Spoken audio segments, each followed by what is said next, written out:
ತಾಲೂಕಿನ ಪಡುವಕೋಟೆ ಗ್ರಾಮದ ಗ್ಯಾರೇಜ್ನಲ್ಲಿ ವಿದ್ಯುತ್ ಶಾರ್ಟ್ ಸರ್ಕ್ಯೂಟ್ಗೆ ಹಲವು ದ್ವಿಚಕ್ರ ವಾಹನಗಳು ಬೆಂಕಿಗಾಹುತಿಯಾಗಿವೆ. ಗ್ರಾಮದ ಯುವಕ ಅಜಿತ್ಗೆ ಸೇರಿದ ಗ್ಯಾರೇಜ್ನಲ್ಲಿ ತಡರಾತ್ರಿ 8:30 ಸುಮಾರಿನಲ್ಲಿ ಬೆಂಕಿ ಅವಘಡ ಸಂಭವಿಸಿದೆ. ಇದರಿಂದ ಬೆಂಕಿಯ ಕೆನ್ನಾಲಿಗೆ ಶೆಡ್ ತುಂಬಾ ಆವರಿಸಿದೆ. ಗ್ಯಾರೇಜ್ಗೆ ಬಿಟ್ಟಿದ್ದ ಹಲವು ದ್ವಿಚಕ್ರ ವಾಹನಗಳು ಬೆಂಕಿಯ ಕೆನ್ನಾಲಿಗೆಗೆ ಆಹುತಿಯಾಗಿವೆ. ದುರ್ಘಟನೆ ಸಂಭವಿಸುತ್ತಿದ್ದಂತೆಯೇ ಸ್ಥಳೀಯ ಅಗ್ನಿಶಾಮಕ ಠಾಣೆಗೆ ಮಾಹಿತಿ ನೀಡಿದ್ದಾರೆ. ಸ್ಥಳಕ್ಕೆ ಸರಿಯಾದ ಸಮಯಕ್ಕೆ ಅಗ್ನಿಶಾಮಕ ದಳದ ಅಧಿಕಾರಿಗಳು ಆಗಮಿಸಿದ್ದರೆ ದೊಡ್ಡ ಮಟ್ಟದ ಅನಾಹುತ ತಪ್ಪಿಸಬಹುದಿತ್ತು.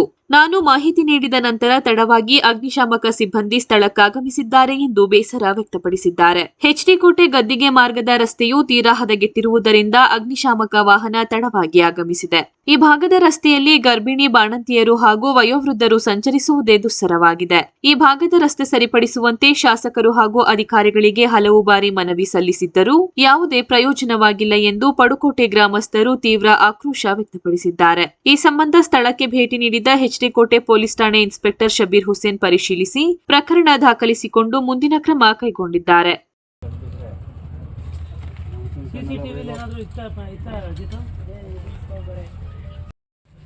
ಕೆಲಸ ಮಾಡ್ತಿದ್ದೆ, ಊಟ ಮಾಡೋದಂತ ಇದೆ, ಮನೆಗೆ ಹೋಗಿದೆ. ಇಲ್ಲೇ ವಾಸದ ಮನೆನಾ? ಪಕ್ಕದಲ್ಲೇನಾ?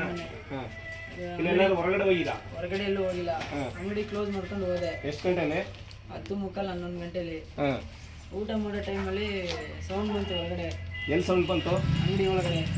ಎದ್ದು ಬಂದು ನೋಡಿದಾಗ ಅಂಗಡಿ ಓಪನ್ ನೋಡಿದಾಗ ಬೆಂಕಿ ಕತ್ಕೊಂಡಿತ್ತು. ಗ್ರಾಮಸ್ಥರೆಲ್ಲ ಕರ್ಕೊಬರೋಷ್ಟರಲ್ಲಿ ಫುಲ್ ಕತ್ಕೊಬಿಡ್ತು.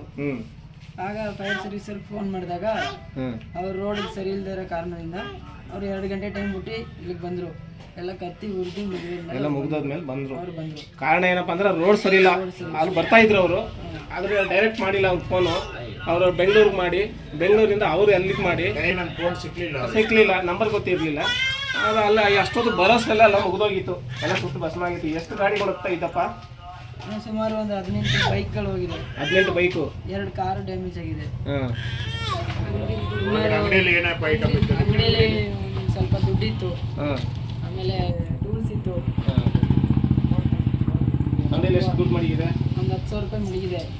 ಅಂಗಡಿಯಲ್ಲಿ ಯಾಕೆ ಮಾಡ್ಬೇಕು ಹೋಗ್ತೀಯಾ ದುಡ್ಡ? ರಿಟರ್ನ್ ಬಂದು ಕೆಲಸ ಮಾಡ್ತಾ ಇದ್ನಲ್ಲ, ಅದಕ್ಕೆ ಮಡಗ್ತಿದೆ. ಮತ್ತೆ ಒಂದು 2 ಲಕ್ಷ ರೂಪಾಯಿ ಹೊಸ ಐಟಮ್ ಇತ್ತು, ಒಂದು 6 ಲಕ್ಷ ರೂಪಾಯಿ ಟೂಲ್ಸ್ ಇತ್ತು. ಎಲ್ಲ ಹಿಂಗಾಗಿದೆ. ಇದು ಬಿಟ್ಟರೆ ಬೇರೆ ಏನು ಕಸಬಿದೆ ನಿಮಗೆ? ಮನೆ ಒಳಗಿರೋ ಐಟಮ್ ಎಲ್ಲ ಏನೂ ಇಲ್ಲ. ಮನೇಲಿ ಹಿಡ್ಕೊಬಿಡ್ತಾ? ಮನೇಲಿ ಕಟ್ಕೊಂಡಿದ್ದೆ. ಗ್ಯಾರೇಜಿಂದನೇ ನನ್ನ ಜೀವನ ಸಾಕ್ತಿತ್ತು. ಸುಮಾರು ಒಂದು 7-8 ವರ್ಷದಿಂದ ಈ ಕೆಲಸ ಮಾಡ್ತಾ ಇದ್ದೀನಿ. ಇದು ಬಿಟ್ಟರೆ ಬೇರೆ ಕೆಲಸ ಏನೂ ಗೊತ್ತಿಲ್ಲ. ಮತ್ತೆ ಮುಂದಕ್ಕೆ ಏನು ಮಾಡ್ತೀಯಾ? ಮುಂದಕ್ಕೆ ಇದೇ ದಾರಿ.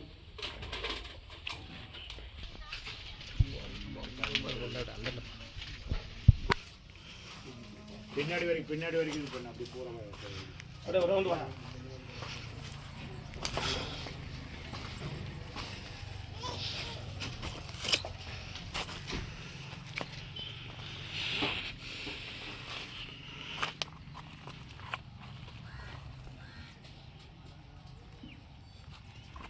இதெல்லாம் அப்படியே பார்க்கலாம். எல்லாம் முன்னே இப்படி வா ಅದು ಏರು ಇದು